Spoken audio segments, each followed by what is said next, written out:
दोस्तों, आज हम एक्सप्लेन करने वाले हैं हाल ही में स्कैम वेब सीरीज के बाकी के एपिसोड्स को, जो कि एक ऐसे आदमी की कहानी है जिसने पूरे भारत का सबसे बड़ा स्कैम किया था। इसके पहले की कहानी देखने के लिए आप आई बटन पर क्लिक करके देख सकते हैं। और वीडियो शुरू करने से पहले वीडियो को भी लाइक कर दीजिए। अब चलिए पार्ट 2 शुरू करते हैं। तो दोस्तों, एपिसोड 6 की शुरुआत वहीं से होती है जब अब्दुल करीम तेलगी ने अपना काफी सारा पैसा बार में उड़ा दिया था। और ये खबर अब सबको पता चलने के बाद हर कोई उसे फोन करके कह रहा था कि मुझे ज्यादा कमीशन चाहिए। इसलिए अब्दुल इन सबसे परेशान हो चुका था कि अब वो इतना सारा पैसा सबको खिलाएगा तो उसके पास क्या ही बचेगा। इसके बाद हमें 2001 का कर्नाटका का सीन दिखाते हैं, जब एक खूंखार डाकू ने सुपरस्टार जीवराम को किडनैप कर लिया था। तब पूरे शहर में दंगे होने लगे थे और लोग सरकार से उन्हें छुड़ाने की डिमांड कर रहे थे। इसके बाद हमें उस स्टेट की सरकार को दिखाते हैं जहाँ वो कह रहे थे कि वो डाकू 15 करोड़ रुपए मांग रहा है जीवराम को छोड़ने के लिए। और दोस्तों, उस टाइम पर 15 करोड़ रुपए आज के टाइम के अनुसार बहुत ज्यादा थे। इसलिए वो लोग कहते हैं कि इतना पैसा तो हमारे पास नहीं है। तब हमारी डीजीपी कहती है कि अगर हम उन लोगों को मार देते हैं तब भी जीवराम की जान को खतरा है। और वो सब सोचते हैं कि इतने पैसों का इंतजाम अब कहाँ से होगा। इसके बाद यह मुंबई में अब्दुल को जेके कह रहा होता है कि हम चूहे बनकर नहीं रह सकते, अब तुझे शेर बनना पड़ेगा और इन सबको शुरू से पैसा खिलाना होगा, तब ये लोग चुप बैठेंगे। और अब्दुल गुस्से में कहता है कि अब मैं इन सब का इंतजाम भी कुछ ऐसा करूंगा कि ये साले मेरे नीचे दबके रहेंगे। फिर अब्दुल बराड़े को फोन लगाता है और कहता है कि अब आप भी बता दीजिए कि आपको कितना पैसा चाहिए। तो बराड़े कहता है कि 3 लाख। तो अब्दुल कहता है कि अच्छा, हर महीने? लेकिन बराड़े कहता है नहीं, हर हफ्ते में 3 लाख। और हम देखते हैं कि अब्दुल इन सबकी कॉल रिकॉर्ड कर रहा था और वो ऐसे करके जितने भी लोग उससे मिले हुए थे सबकी कॉल रिकॉर्ड कर लेता है, जिसमें उससे कोई हफ्ते का 10 लाख रुपए मांगता है तो कोई नेता 25 लाख रुपए। और अब्दुल कहता है कि अब मैं इन सबको बताऊंगा जो मुझे लूट रहे थे। और वो जाकर सारी रिकॉर्डिंग अपने बैंक के लॉकर में सेफ रख देता है। फिर वो जेके को कहता है कि अगर ये लकड़ बग्गे आगे से हमें नोचेंगे तो हम इसी का इस्तेमाल करेंगे। इसके बाद अब्दुल पर कर्नाटका के शेख का फोन आता है और वो कहता है कि तू जल्दी से यहाँ आ जा, तेरे लिए अच्छा ऑफर है। और अब्दुल भी उसके पास पहुँच जाता है। अब रात के समय शेख अब्दुल को पूरी बात बताता है कि हमें 15 करोड़ रुपए की जरूरत है और इतना पैसा सरकार पे तो नहीं है। इस समय ये पैसा या तो आरबीआई के पास हो सकता है या फिर अब्दुल करीम तेलगी पर। यह सुनकर अब्दुल हंसते हुए कहता है कि अरे मैं तो छोटा सा आदमी हूँ। पर शेख कहता है कि मैं तुम्हारे बाहर के पैसे उड़ाने की खबर जानता हूँ, इसलिए मुझे उल्लू तो मत ही बनाओ। फिर अब्दुल पूछता है कि चलो पैसे देता हूँ, लेकिन बदले में क्या मिलेगा? तब शेख कहता है कि मेरी पावर, क्योंकि जब मैं सरकार को इतना पैसा दूंगा तो मेरी पावर भी बढ़ जाएगी। पर अब्दुल उससे कर्नाटका की एक मिनिस्ट्री अपने भाई के लिए मांगता है, क्योंकि उसे अब सरकार में घुसना था और शेख इसके लिए मना कर देता है। तब अब्दुल चुपचाप वहाँ से अपने भाई के साथ चला जाता है। इसके बाद शेख गवर्नर के पीए को फोन करता है और कहता है कि सर, वो अब्दुल नहीं मान रहा। और पीए कहता है कि फिर तो तुम अपनी मिनिस्ट्री भी भूल जाओ। पर शेख कहता है कि मैं कुछ इंतजाम करता हूँ। इधर दोनों भाई कार में जा रहे थे। तब सलीम कहता है कि तो आराम से बात किया कर, पर अब्दुल सलीम पर ही भड़क जाता है। फिर वो कहता है कि मैं सब संभाल लूंगा, तू चिंता मत कर। इसके बाद अब्दुल अपनी बीवी नफीसा के पास आता है ताकि वो उससे माफी मांग सके। पर नफीसा तो सो रही थी और अगली सुबह जब अब्दुल उठता है तो वहाँ नफीसा नहीं होती और हम देखते हैं कि वो तो अपने अब्बू के घर आ गई थी। और जब अब्दुल उसे फोन करता है तो वो उससे कहती है कि अब से हमारे सारे रिश्ते नाते खत्म। इधर वो बीए अब अब्दुल को हाँ करवाने के लिए उसे फंसाने का प्लान बनाता है और वो डीसीपी अरविंद को उसकी फाइल देकर कहता है कि इस मिशन को तुम संभालो। जिसके बाद अरविंद सीधा एक काम एक ईमानदार पुलिस वाले रजनीकांत को सौंप देता है कि हाल ही में कई सारे स्टैम्प पेपर कोई चोरी कर ला रहा है, तुम जाओ उसे पकड़ो। अब यहाँ अब्दुल जब घर में अकेला था तो सुलेमान की माँ उससे मिलने आती है और कहती है कि आपकी सुलेमान से बात हो रही है क्या, क्योंकि वो तो 7 महीने से गल्फ में है, जहाँ से वो पैसे तो भेजता है लेकिन उससे बात नहीं होती। और हमें पता चलता है कि सुलेमान तो वही था जिसे अब्दुल ने गद्दारी के जुर्म में मार दिया था और अब अब्दुल ही उसकी माँ को पैसे भिजवाता था। इसके बाद जब अब्दुल सुलेमान की माँ को बाहर छोड़ने आता है तभी वहाँ उसे एक अटैक आता है और वो नीचे गिर जाता है। यहाँ कर्नाटका में पुलिस ने अब छापामारी में पूरा एक स्टैम्प पेपर का ट्रक पकड़ा था, जिसकी न्यूज हर तरफ फैल गई थी। और न्यूज ये थी कि 90 लाख के अवैध स्टैम्प पेपर पकड़े गए हैं। जिसके बाद संसद में भी ये मुद्दा अपोजिशन वाले उठाते हैं कि रूलिंग पार्टी कुछ कर ही नहीं पा रही है। इधर जब अब्दुल को होश आता है तो वो हॉस्पिटल में था और उसके पास नफीसा और उसकी बेटी बैठी थी। तभी अब्दुल का फोन बजता है और नफीसा उसका फोन देकर वहाँ से चली जाती है। तब अब्दुल को सलीम से पता चलता है कि उनका माल बेंगलोर में पकड़ा गया है और वो हॉस्पिटल से चुपचाप निकल लेता है। फिर वो कर्नाटका जाकर वहाँ के पीएम से मिलता है। वहीं पर शेख भी मौजूद था। तब वहाँ अब्दुल कहता है कि उस एसीपी को रोको कि वो मेरे माल और मेरे आदमी को ना पकड़े, और फिर वो कहता है कि जो आपको चाहिए वो मैं ले आया हूँ। फिर वो 15 करोड़ रुपए पीए को दे देता है। साथ में वो ये भी कहता है कि मेरे भाई को सरकार में कोई मिनिस्ट्री चाहिए, और पीए इसके लिए भी मान जाता है। इसके बाद हम देखते हैं कि ये लोग पैसे देकर सुपरस्टार जीवराम को छुड़ा लेते हैं। इधर ये काम करने के बाद अब्दुल वापस उसी हॉस्पिटल में आता है और डॉक्टर से पूछता है कि मुझे क्या हुआ था, और डॉक्टर उसे बताता है कि तुम्हें HIV हो रखा है। अब्दुल कहता है यानी एड्स, और ये सुनकर उसके पैरों के नीचे से जमीन सरक जाती है। जिसके बाद वो सीधा बार में नाचने वाली लड़की के पास जाता है और उसे खूब सुनाता है कि तेरी वजह से मुझे HIV हो गया। पर वो कहती है कि मेरा तो हर बार चेकअप होता है, मैं एकदम ठीक हूँ। फिर वो उल्टा अब्दुल की बेइज्जती करती है कि तू कितनों के साथ सोता होगा, और अब तेरे से ये बीमारी मुझे भी हो गई होगी। जिसके बाद अब्दुल सीधा जेके से जाकर मिलता है और जेके कहता है कि तू भाभी का भी चेकअप करा ले, कहीं तूने ये बीमारी उन्हें तो नहीं दे दी। पर अब्दुल कहता है कि हमारे बीच कई सालों से कुछ भी नहीं हुआ, तो वो सेफ है। लेकिन अब्दुल को अब अपनी जान की चिंता सता रही थी। इसके बाद अब्दुल सीधा नफीसा के पास आता है, पर नफीसा तो उसके बार में जाने और इलीगल धंधा करने के लिए उससे काफी ज्यादा नाराज थी। पर अब्दुल जैसे तैसे हाथ पैर जोड़कर उसे मना ही लेता है और फिर पूरा परिवार मस्जिद जाते हैं। यहाँ हम देखते हैं कि वो एसीपी रजनीकांत अपोजिशन पार्टी के लीडर को बता रहा था कि मैंने जब स्टैम्प पेपर के फ्रॉड के बारे में जब जांच करी तो मुझे ये 23 नाम मिले, जिसमें सबसे आखिरी नाम अब्दुल करीम का ही होता है। फिर वो कहता है कि मैं कुछ कर पाता उससे पहले ही उन्होंने मुझे केस से बाहर निकलवा दिया। इसके बाद वो ओपोजिशन लीडर प्रेस के सामने अनाउंस कर देता है कि स्टैम्प पेपर फ्रॉड में रजनीकांत ने ये 23 नाम निकाले थे। अगर ये लोग जल्दी से नहीं पकड़े गए तो मैं अपने आप को यही कैमरे के सामने आग लगा दूंगा, और वो खुद पर घासलेट डालने लगता है। इसके बाद पुलिस की हेड अरविंद और दूसरे पुलिस वालों को डांट रही होती है कि इन 23 नाम में से तुमने एक को भी नहीं पकड़ा, तुम्हें शर्म आनी चाहिए, और तुम सबसे पहले इस अब्दुल करीम तेलगी को पकड़ो। अब ये बात वो दोनों पुलिस वाले पीए को बता रहे थे कि अब्दुल से डील होने के कारण हम कुछ कर नहीं पा रहे, पर पीए कहता है कि पॉलिटिक्स में तो ये डील होती ही टूटने के लिए है। फिर जब अब्दुल यहाँ मस्जिद में दरगाह पर बैठा था तभी उसे वो पुलिस वाले पकड़ कर अपने साथ ले जाते हैं, और फिर उससे पीए मिलता है। तब अब्दुल उसे खूब सुनाता है कितना पैसा खाने के बाद भी तू मेरे पीछे पड़ा है। पर पीए कहता है कि पॉलिटिक्स में ये सब चलता रहता है और अभी तो मैं कुछ कर भी नहीं सकता, ऐसा कर तो 90 दिनों के लिए जेल में रहे, उसके बाद ये मामला दब जाएगा और तुझे बेल पर मैं निकाल लूंगा। इसके बाद पीए कहता है कि हम तुझे जेल में कोई दिक्कत नहीं आने देंगे। जिसके बाद पुलिस उसे अपने साथ ले जाती है। यहीं पर एपिसोड 6 खत्म होता है। एपिसोड 7 की शुरुआत में जनवरी 2002 का सीन दिखाते हैं, जहाँ बेंगलोर की जेल में जेके अब्दुल से मिलने आता है और वो बताता है कि सब इस धंधे से अपने हाथ दूर खींच रहे हैं और उन्हें बस अपने हिस्से का पैसा चाहिए। तब जेके कहता है कि क्यों ना कुछ दिनों के लिए इस धंधे को बंद कर दें। पर अब्दुल कहता है कि तुम पागल हो क्या,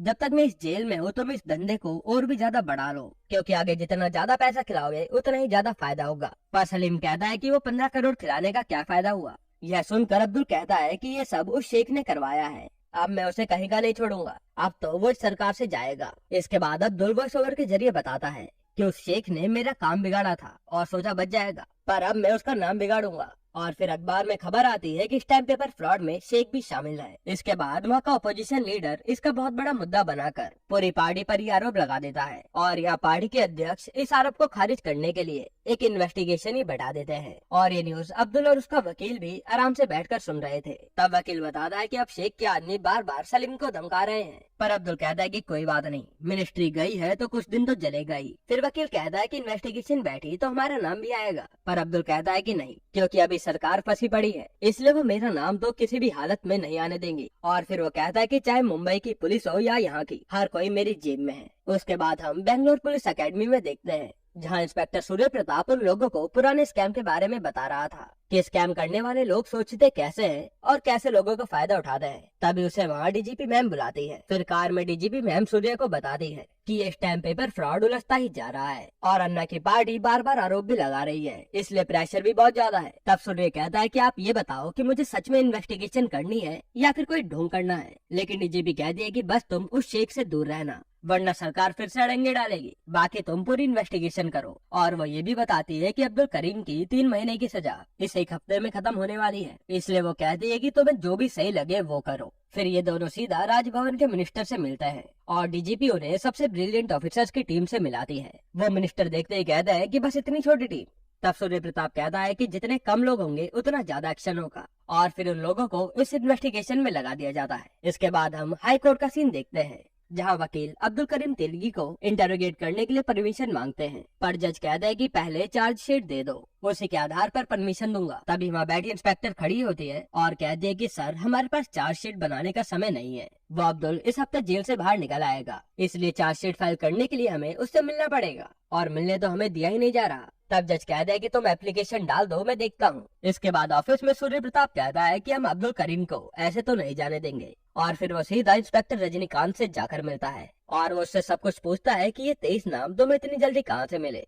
तब वो बताता है कि 23 नहीं 22, क्योंकि अब्दुल करीम का नाम तो डीसीपी ने खुद ही टिप में दिया था। और वो बताता है कि अब्दुल की आइडेंटिटी ड्राइवर ने कंफर्म की थी। तब सूर्य कहता है कि यानी तिलगी का नाम इसमें जानबूझकर डाला गया है। इसके बाद अब सूर्य प्रताप से अब्दुल का वकील मिलने आता है और उसे अब्दुल के लाइसेंस के बारे में बताता है और कहता है कि जिसके पास पहले से लाइसेंस हो वो ऐसा फ्रॉड कैसे कर सकता है। पर सूर्य वकील को ही पकड़कर पूछने लगता है कि अब्दुल से तो मिलना नहीं हो पा रहा, अब आप आए हैं तो आप ही बता दीजिए कि ये धंधा शुरू कब हुआ, कैसे हुआ और कौन कौन इसमें शामिल है। इसके बारे में हमें सब कुछ बता दीजिए। ये सुनकर वकील की सांसें फूलने लगती हैं और फिर सूर्य कहता है कि अब्दुल को कह दियो जाकर कि अब वो बचेगा नहीं। यह सुनकर वकील भी वहाँ से चुपचाप चला जाता है। इसके बाद वकील सीधा अब्दुल के पास जाकर बताता है कि ये सूर्य प्रताप बहुत टेढ़ी चीज है, अगर उसके हाथ कोई भी सबूत लगेगा ना तो वो बहुत बड़ी चार्जशीट फाइल बनाएगा और तुम जेल में ही रह जाओगे। यहाँ सूर्य अब अब्दुल के अलावा उन 22 नामों को भी ढूंढने के लिए टीम लगा देता है, पर पुलिस वालों के हाथ कोई भी आदमी नहीं लगता। यहाँ तक कि वो जिस डिपार्टमेंट में भी पूछताछ करने के लिए जाते हैं उनसे कोई भी नहीं मिलता और न ही कोई सहयोग करता है। ये सब जानकर सूर्य सीधा डीजीपी के पास जाता है और कहता है कि कोई भी डिपार्टमेंट हमारा साथ नहीं दे रहा है और हर कोई हमें बार बार गलत डॉक्यूमेंट दे रहा है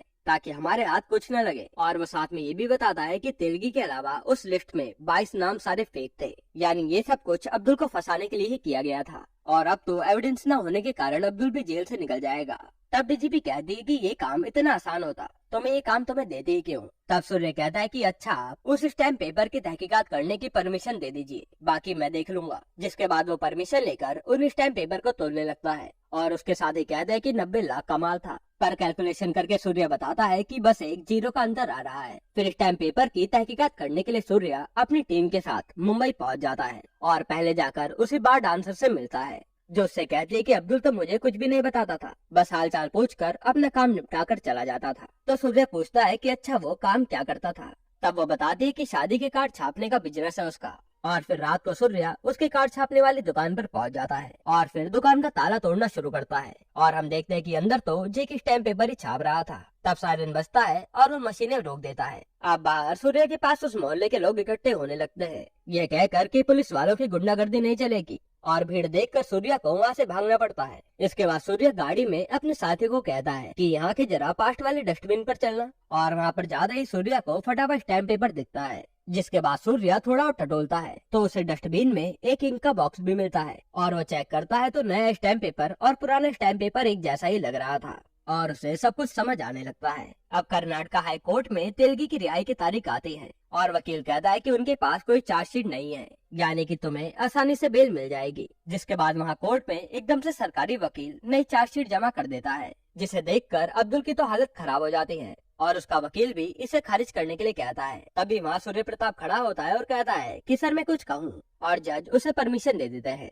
फिर सूर्य बताता है कि इस चार्जशीट में थोड़ा सा फर्क है। पिछली चार्जशीट में जो स्टैम्प पेपर की अमाउंट थी वो 90 लाख थी और अब हमने कैलकुलेट की है तो वो 9 करोड़ की है। और वो कहता है कि सर अगर सरकार से स्टैम्प पेपर चोरी होते तो 9 करोड़ के स्टैम्प पेपर के बारे में सरकार को पता चली जाता, पर सरकार को तो उसके बारे में कुछ भी पता नहीं चला, ऐसा कैसे। फिर वो 2 स्टैम्प पेपर जज को देता है और कहता है कि बताइए इसमें कौन असली है और नकली, पर जज इसमें अंतर बता ही नहीं पाते। तो सूर्य कहता है कि ये दोनों ही असली हैं, एक तो सरकार ने छापा है और एक अब्दुल करीम तिलगी ने। यह सुनने के बाद भी अब्दुल कोई रिएक्शन नहीं देता, कहीं उसे कोई पकड़ न ले। फिर सूर्य बताता है कि एक नोट को छापने में ज्यादा खतरा होता है क्योंकि वो जल्दी से नजरों में आ जाता है कि कौन सा असली है और कौन सा नकली, पर एक स्टैम्प पेपर छापने में कोई खतरा ही नहीं है क्योंकि एक बार उसका काम हुआ तो मोहर लगाकर वो अंदर ही तिजोरी में सालों साल पड़ा रहता है। फिर वो कहता है कि हमने तो बस 9 करोड़ के स्टैम्प पेपर पकड़े हैं, पता नहीं अब तक तो कितने करोड़ों पेपर पूरे भारत में फैले होंगे। और जब वो हिसाब लगाता है तो साल के लगभग 2 से 2.5 करोड़ रुपए बनते हैं। तब वो जज से कहता है कि सर ये छोटा मोटा फ्रॉड नहीं है,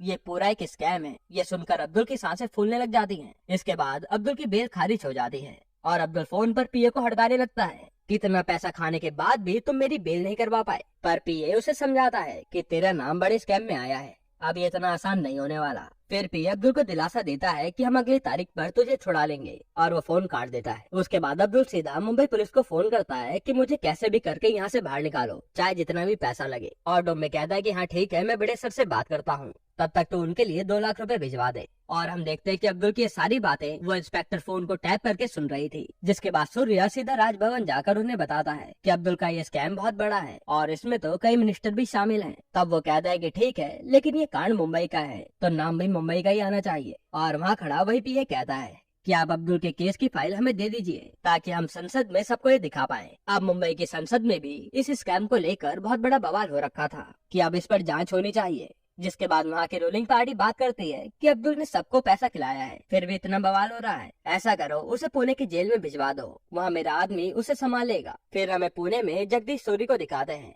जिस पर उसी रूलिंग पार्टी के साथी का फोन आता है और वह कहता है कि अब्दुल के बारे में जानते ही होगे, अब वो तुम्हारे अंडर ही आ रहा है, उसे तुम पकड़ कर रखना, जिसके बाद तुम्हें जहाँ ट्रांसफर चाहिए हम तुम्हें वहाँ भेज देंगे। सूरी भी इस बात के लिए मान जाता है। इसके बाद अब अब्दुल से मिलने सूरी हलाली नाम के इंस्पेक्टर को भेज देता है, जो उससे कहते है कि अगर तुम्हें यहाँ से बाहर निकलना है तो मेरे पास एक प्लान है। ये सुनने के बाद भी अब्दुल को विश्वास नहीं होता। तब हलानी उसकी बात मुंबई के नेता से बात कराती है और उसका पीए कहता है कि तुम चिंता मत करो, तुम्हें हम मुंबई बुला लेंगे। तब हलानी कहती है कि तुम तो बहुत डिमांड में हो और अब्दुल कहता है कि सबको और भी ज्यादा पैसा खाना है इसलिए। फिर हलानी कहती है कि तुम्हें यहाँ से बाहर निकालने के लिए हमें ऐसा दिखाना होगा कि तुम्हारा माल मुंबई पुलिस ने पकड़ा है, तभी तुम्हारी कस्टडी हमें मिलेगी। और फिर वो अब्दुल को बताकर वहाँ से चली जाती है। इसके बाद अब्दुल मुंबई फोन करके पूछता है कि ये हलानी कैसी है, तो वो पुलिस वाला बताता है कि हलानी यहाँ की सबसे हरामी पुलिस वाली है, लेकिन तुझे बेंगलोर से मुंबई वही ला सकती है। फिर जब तू यहाँ आएगा तो हम सब देख लेंगे। जिसके बाद हलानी उसी प्लान के अकॉर्डिंग काम करती है और एक कार में जेके से कहकर स्टैम्प पेपर के साथ 2 आदमियों को पकड़ लेती है। तब मासूरी प्रेस को बताता है कि हमने छापामारी में नकली स्टैम्प पेपर पकड़े हैं, इसलिए अब हम अब्दुल को अपनी कस्टडी में लेने वाले हैं। और ये न्यूज देखकर अब्दुल भी काफी मुस्कुरा रहा था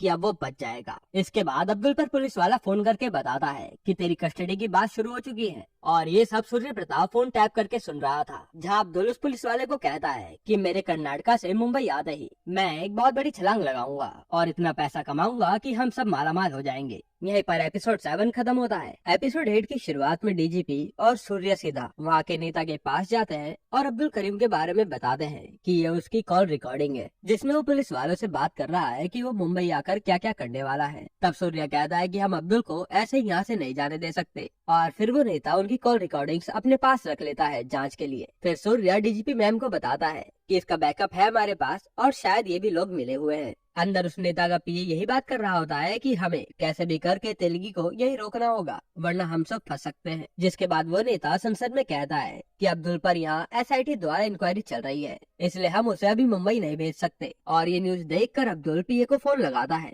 पर पीए का फोन लगता नहीं और गुस्से में वो बावला हो जाता है। अब इसके बाद इंक्वायरी दिखाने के लिए अब्दुल से सवाल जवाब करने का सिलसिला शुरू होता है, जिसमें एक तरफ तो सूर्या अपनी टीम के साथ सवाल पूछता है और दूसरी तरफ पुलिस डिपार्टमेंट के दूसरे लोग सवाल पूछते हैं और उन सारे सवालों के जवाब भी अब्दुल काफी अच्छे से देता है, वो भी बिना डरे। पर धीरे धीरे सवाल बढ़ते जाते हैं और तेलगी परेशान होकर बाथरूम में अपना टाइम बिताने लगता है कि जल्दी से समय खत्म हो और ये लोग जाएं। पर इस इंक्वायरी के आखिरी दिन अब्दुल सूर्य से कहता है कि मैं तो बस इस तालाब की एक छोटी सी मछली हूँ, बड़े बड़े लोग तो आज भी ऊपर राज कर रहे हैं। इसके बाद दोनों स्टेट अब्दुल को अपने स्टेट की जेल में डलवाना चाहते थे ताकि उनका नाम स्कैम में न आए। और इसी बीच 2004 के इलेक्शन की तैयारी भी शुरू हो जाती है, जिसमें कर्नाटका और मुंबई की पार्टी इलेक्शन जीतने के लिए हाथ मिला लेते हैं। तब वहाँ मुंबई के नेता कर्नाटका के नेता से कहते हैं कि हमें अब्दुल तेलगी दे दो, पर कर्नाटका का नेता इसके लिए मना कर देता है। इधर तेलगी अपने वकील कामले से कहता है कि मुझे बाहर निकाल यार, पर कामले कहता है कि ज्यादा भी इसमें कुछ नहीं कर रहा। ये सुनकर अब्दुल सीधा कर्नाटका के एक नेता को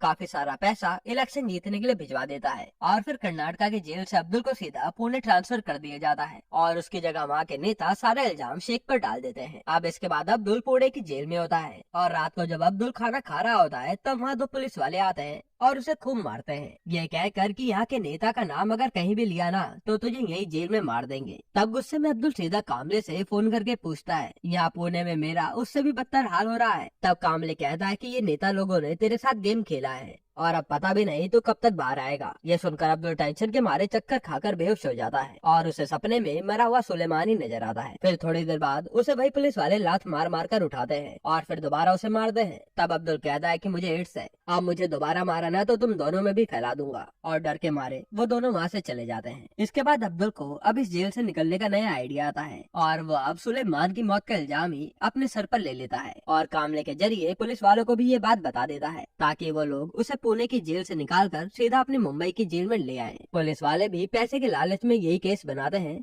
कि सुलेमान की मौत में अब्दुल का ही हाथ है, जिसके बाद कोर्ट अब्दुल का ट्रांसफर मुंबई जेल में कर देता है और वो हैरानी देखती ही रह जाती है। अब मुंबई आकर अब्दुल को काफी आराम मिलता है और कुछ दिन बाद इस केस की तारीख भी आ जाती है, जहां अब्दुल सुलेमान की मां को देखकर कोर्ट में अपने बयान से मुंह कर जाता है कि उसने सुलेमान को नहीं मारा और कोर्ट पुलिस को उसके बारे में सबूत इकट्ठा करने के लिए कह देता है। अब वापस जेल में जाने से पहले अब्दुल अपनी बीवी और बच्ची से मिलता है, जहाँ उसकी बीवी उससे बात ही नहीं करती और अब्दुल वहाँ से रोते हुए वापस जेल में आ जाता है। उसके बाद संसद में अब अब्दुल का मुद्दा दोबारा अपोजिशन वाले उठाते हैं कि इस पर इन्वेस्टिगेशन होनी चाहिए और फिर जादव और मिनिस्टर इस इल्जाम से बचने के लिए एक एसटीआई फोर्स बनाते हैं जो कि अब्दुल के स्कैम पर इंक्वायरी करेगी। पर मिनिस्टर जादव से साफ साफ कह देता है कि ये एसटीआई बस नाम की होनी चाहिए, इन लोगों को सच में कोई इंक्वायरी नहीं करनी है, ये याद रखना। इसके बाद हमें प्रमोद जय सिंह को दिखाते हैं जो दंगा करने वाले लोगों को रोक रहा होता है, पर उसकी तो कोई भी नहीं सुनता, ये कहकर कि तुम तो एसपीआरएफ वाले हो, तुम्हें अथॉरिटी कहाँ है। और तभी उसे फोन आता है और उसे कंट्रोल रूम बुला लिया जाता है। इधर हम जेल में तेलगी को देखते हैं जिसे पुलिस वाले रात को जेल से निकाल कर अपने साथ ले जाते हैं और फिर अब्दुल अपने फ्लैट पर पहुंचकर काफी बड़ी पार्टी ऑर्गेनाइज करता है जहां पर उसकी इस स्कैम में शामिल सारे बड़े लोग आते हैं, यहाँ तक कि अपोजिशन वाला मंत्री और जादव भी आते हैं और ये सब वहाँ पर खूब मस्ती करते हैं। तब अब्दुल जेके को कहता है कि बस जेब में पैसा होना चाहिए। ये सारे लोग तो अपनी दुम हिलाते हुए आ जाते हैं और अब मैं फिर से इस मुंबई पर एपिसोड 9 की शुरुआत में अब्दुल पुलिस वालों को अपने साथ लेकर अपने कारखाने आता है और वहाँ हम देखते हैं कि उसके पीछे जेके ने काम नहीं रोका था और काफी ज्यादा पैसा भी बनाया था।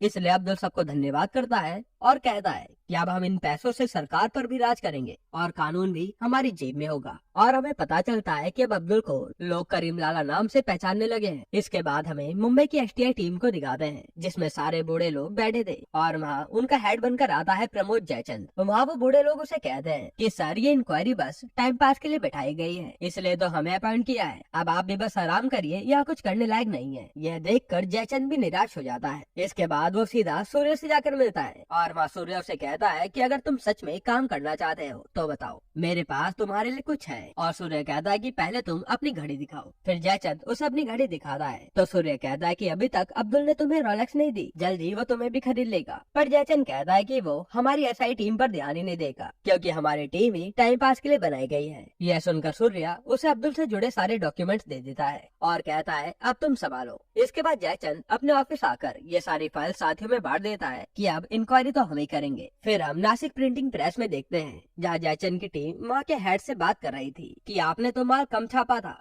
लेकिन बाजार में कहीं से काफी ज्यादा स्टैम्प पेपर आ रहे हैं, वो कहाँ से आए हैं। तभी प्रेस के हेड के हाथ में जयचंद को रोलेक्स नजर आती है और वो खेल समझ जाता है और वहाँ वो प्रेस का हेड भी काफी बहाने बनाता है। फिर ये लोग पुलिस वाले से भी इस केस पर पूछताछ करते हैं और उसके पास भी जयचंद के सवालों का जवाब नहीं था, लेकिन जयचंद ऐसे ही करके हर किसी से इंक्वायरी कर रहा था। अब हम कुछ दिनों बाद का सीन देखते हैं जहाँ रात को पुलिस वाले अब्दुल को उसके गांव लेकर आते हैं जहाँ उसके आने की खुशी में पटाखे फूट रहे थे और वहाँ अब्दुल अपनी अम्मी से मिलकर काफी खुश होता है। फिर उसकी अम्मी कहती है कि तेरे लिए एक तोहफा है और वो नफीसा और उसकी बच्ची को वहाँ बुला लेती है, जिसे देखकर अब्दुल और भी ज्यादा खुश हो जाता है और नफीसा अब्दुल से बात भी करती है। इसके बाद अब्दुल का भाई अब्दुल से बात करने के लिए अकेले में बुलाता है और ये दोनों ट्रेन की पटरी पर चलते हुए बात करते हैं और सलीम कहता है कि मुझे भी मेरे हिस्से का पैसा चाहिए, पर अब्दुल कहता है कि मैं हूँ तो मुझसे ले लिया कर जितना पैसा चाहिए। पर सलीम कहता है कि तुम मर गया तो हमारा क्या होगा, इसलिए मुझे मेरे खाते में पैसे चाहिए क्योंकि मैंने भी इस धंधे में काफी मेहनत की है। और इस बात पर दोनों भाइयों में लड़ाई हो जाती है और अब्दुल सलीम को मारकर वहाँ से भगा देता है, लेकिन इसी दौरान उसके पैर में भी चोट आ जाती है।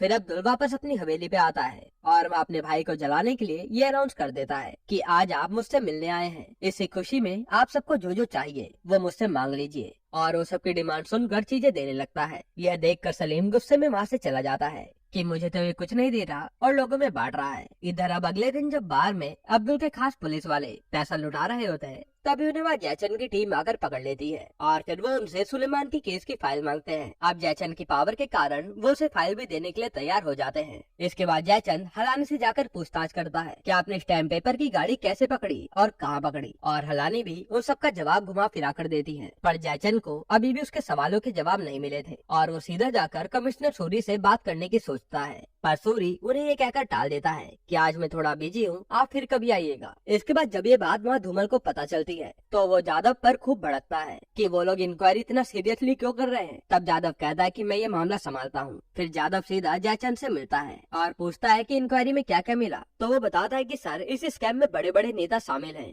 और कई पुलिस वाले भी। फिर लाइन से जयचंद सबके नाम भी बताने लगता है। फिर वो कहता है कि इसमें सारे सबूत हैं और अब मैं इस फाइल को सीधा सीएम को दे आऊंगा। लेकिन जादव ऐसा करने से उसे रोक लेता है कि सीएम सर को मैं खुद दे दूंगा, तुम चिंता मत करो। तभी वहाँ एक पुलिस वाला आकर बताता है कि अभी मुंबई में 2 ब्लास्ट हुए हैं जिससे हर तरफ डर का माहौल है। फिर जादव सीधा धूमल के साथ हॉस्पिटल पहुँच जाता है घायल लोगों को देखने के लिए, और वहाँ भी ये दोनों यही बात कर रहे थे कि किस किस का नाम उस लिस्ट में शामिल है। तब धूमल कहता है कि मीडिया को कहो अब कुछ दिन यही विस्फोट की न्यूज बार बार चलाए ताकि अब्दुल का मामला शांत हो पाए। इधर अब जयचंद सूर्या से मिलता है और कहता है कि मुझे नहीं लगता कि कर्नाटका और मुंबई की सरकार उसे कुछ भी करने वाली है, क्योंकि वो कभी तो जेल में रहता है और कभी पुलिस वालों के साथ पार्टी करता है और कोई भी उसे कुछ नहीं कहता। तब सूर्य कहता है कि मेरे पास एक प्लान है। इसके बाद हम अब्दुल को देखते हैं जो अपने फ्लैट में पुलिस वालों को पार्टी दे रहा था। तभी वहाँ सूर्य और जयचंद आते हैं और उसे अपने साथ ले जाते हैं। फिर वो अब्दुल को एक बस्ती में जाकर छुपा देते हैं, जिसके बाद सूर्य और जयचंद अपनी कार से कहीं जा रहे होते हैं। तभी उनका रास्ता पुलिस वाले रोक लेते हैं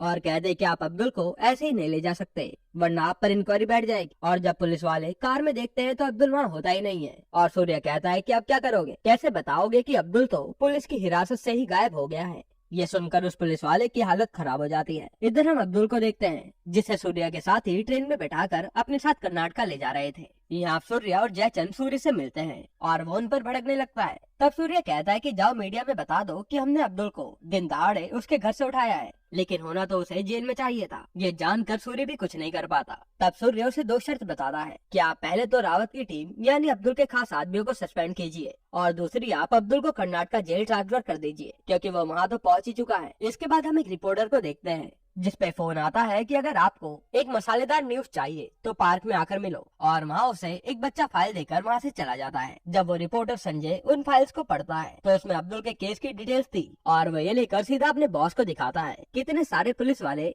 अब्दुल से मिले हुए थे। तब संजय कहता है कि मैं इस कमिश्नर सूरी का इंटरव्यू लेना चाहता हूँ और उसके से ये परमिशन दे देते हैं। अब 2 दिन बाद इंटरव्यू रखवाया जाता है, जहाँ पहले तो संजय बहुत अच्छे सवाल पूछता है और सूरी काफी अच्छे से जवाब भी देता है। तभी संजय सूरी से स्टैम्प पेपर स्कैम के बारे में पूछने लगता है और सूरी कहता है कि मुझे इसके बारे में नहीं पता। तब संजय उसे रिपोर्ट दिखाता है और कहता है कि इसमें आपके साथ कई बड़े बड़े लोगों के नाम भी शामिल हैं जो इस स्कैम में अब्दुल के साथ शामिल थे। ये सुनकर सूरी के होश उड़ जाते हैं। फिर संजय कैमरा पे सबको बताता है कि पुलिस वालों ने जानबूझकर इस स्कैम को नहीं रोका और कर्नाटका पुलिस के पास भी अब्दुल के कई सारे सबूत हैं, लेकिन फिर भी वहाँ की सरकार ने कुछ नहीं किया और साथ ही वो कई लोगों के नाम भी ले लेता है। और ये न्यूज सुनने के बाद सब लोगों की हवा टाइट हो जाती है। फिर संसद में भी इस मुद्दे पर बवाल मच जाता है कि जो इस स्कैम में शामिल थे वो अपनी सीट छोड़ दें।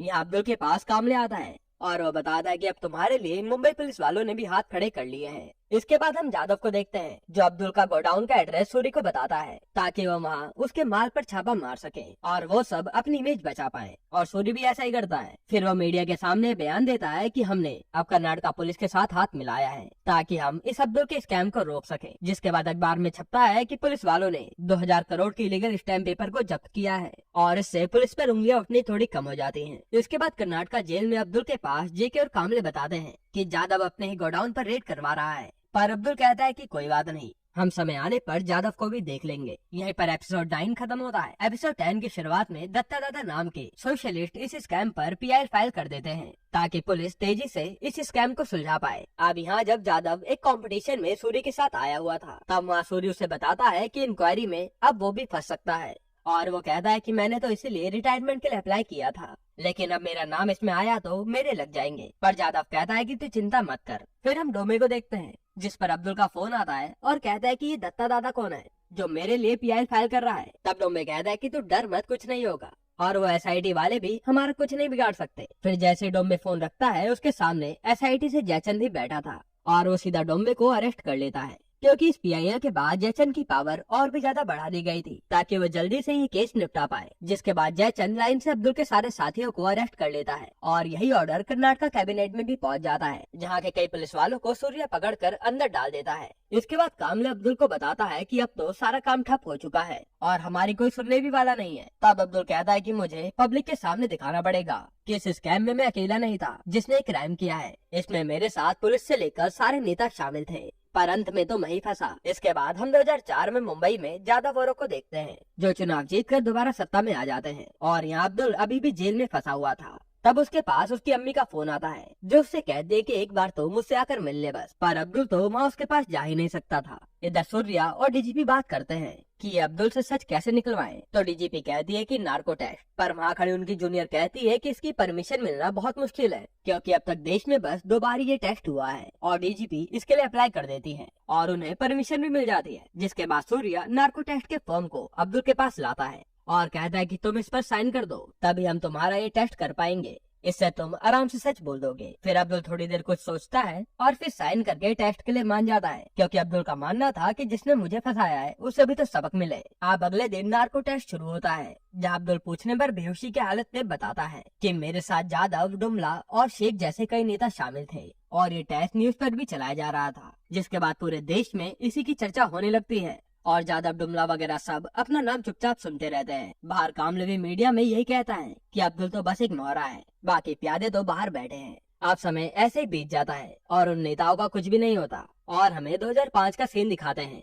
जहां अब्दुल की अम्मी अपने बेटे की आस में मर जाती है और उनकी कब्र पर अब्दुल आता है। तब अब्दुल का भाई सलीम उससे दोबारा बातों बातों में पैसे मांगता है और अब्दुल उसे मारकर भगा देता है। अब हमें 2 महीने बाद का सीन दिखाते हैं जहाँ दिल्ली में कैबिनेट के नेता बैठे थे और अब्दुल पर बात कर रहे थे। तब वहाँ के नेता कहते हैं कि इस केस से सूर्य प्रताप और जयचंद को दूर रखना ही होगा वरना हम सब फंस जाएंगे। और उनका PA कहता है कि सर, अब्दुल के खिलाफ 20 राज्यों में केस दर्ज है। अगर हर राज्य से कई सारी PI फाइल होंगी तो ये मैटर सुप्रीम कोर्ट में पहुंच जाएगा और इसके बाद ये इंक्वायरी सेंट्रल टीम करेगी जिससे जयचंद और सूर्य अब्दुल के केस से दूर हो जाएंगे। और फिर ये लोग ऐसा ही करते हैं और होता भी कुछ ऐसा ही है और ये पूरा मामला कोर्ट CID को सौंप देती है। अब अब्दुल की कोर्ट में तारीख आती है और अब्दुल कामले से कहता है कि अब मैं कोर्ट में किसी को भी नहीं छोड़ने वाला। जिसके बाद वहाँ कोर्ट में उसे नफीसा मिलती है और उससे कहती है कि तुम्हारे इस नार्को टेस्ट के बाद अब हमारी बेटी की जान को भी खतरा होने लगा है, कुछ ऐसा करो कि हमारी बेटी सुरक्षित रहे। और फिर वो अब्दुल को सारे गुनाह कबूल करने के लिए कह देती है ताकि वो लोग आराम से जी पाए। इसके बाद अब्दुल कोर्ट में जाता है और जज के सामने यही कहता है कि पूरा स्टैम्प पेपर का स्कैम मैंने ही किया था और जिन लोगों का नाम भी मैंने लिया था वो मैंने झूठ बोला था। जिसके बाद कोर्ट अब्दुल को 13 साल की जेल की सजा दे देती है। इसके बाद जब अब्दुल पुलिस की वैन में बैठा था तब संजय उसके पास आता है और उससे पूछता है कि आप अब अपनी बात से क्यों फिर गए जो आपने बाकी लोगों के नाम नहीं लिए। तब हमें असली अब्दुल की वीडियो दिखाते हैं जो मीडिया को बताता है कि मेरी बीवी के कहने पर ही मैंने सारे गुनाह खुद पर लिए हैं। इसके बाद सीन चेंज होता है और हमें 2017 का सीन दिखाते हैं जब अब्दुल जेल में ही बैठा बैठा मर जाता है और फिर इसको कई सारे लोग आखिरी अलविदा देने आते हैं। फिर हम नफीसा और अब्दुल की बेटी को देखते हैं जिससे कामले अब्दुल के सारे पैसे और प्रॉपर्टी की डिटेल देता है पर नफीसा उससे लेने से ही मना कर देती है और फिर वो सारी प्रॉपर्टी कोर्ट में जाकर जमा कर देती है ये कहकर कि ये सारा पैसा स्कैम का था। यहीं पर ये सीरीज खत्म होती है। दोस्तों, आपको ये वेब सीरीज कैसी लगी हमें कमेंट में जरूर बताइएगा और अगर आपको आर्या सीजन 1 का एक्सप्लेनेशन देखना है तो कमेंट में आर्या सीजन 1 जरूर लिखिएगा। बाकी एक मर्डर मिस्ट्री वेब सीरीज देखने के लिए आप ये वीडियो देख लीजिए।